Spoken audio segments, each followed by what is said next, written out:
कुछ बात कर लेते हैं ख़वातीन पर होने वाले तशद्दुद के वाक़यात की, जो हम देख रहे हैं कि बढ़ते चले जा रहे हैं। और इसमें जो हालिया वाक़या बलूचिस्तान का है, उस हवाले से भी हम आपके सामने अपडेट रखते हैं।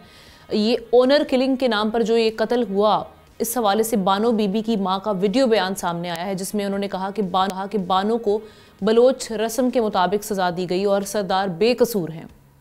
ये बयान जहालत की अक्कासी करता है या फिर किसी दबाव का नतीजा? एक नई बहस छिड़ गई है, लेकिन ये बिल्कुल हकीकत है कि हमारे माशरे में औरतें हमेशा से इस्तेहसाल का निशाना बनी हैं। अक़वाम मुत्तहिदा के इदारे UNFPA के मुताबिक पाकिस्तान में 15 से 49 साल की 28% ख़वातीन जिस्मानी तशद्दुद का शिकार होती हैं, जबकि 34% शादीशुदा ख़वातीन अज़दवाजी, जिस्मानी या जज्बाती तशद्दुद झेलती हैं। ह्यूमन राइट्स कमीशन के मुताबिक हर साल तकरीबन 1000 ख़वातीन को पाकिस्तान में कत्ल कर दिया जाता है, जिनमें से ज़्यादातर वाक़यात के पीछे करीबी रिश्तेदार होते हैं। साल 2024 की अगर हम बात करते हैं तो 980 से ज़ायद ख़वातीन के कत्ल की वारदातें रिपोर्ट हो चुकी हैं।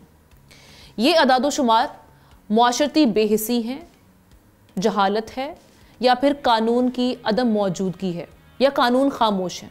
और सवाल ये भी है कि ये सिलसिला कब तक जारी रहेगा?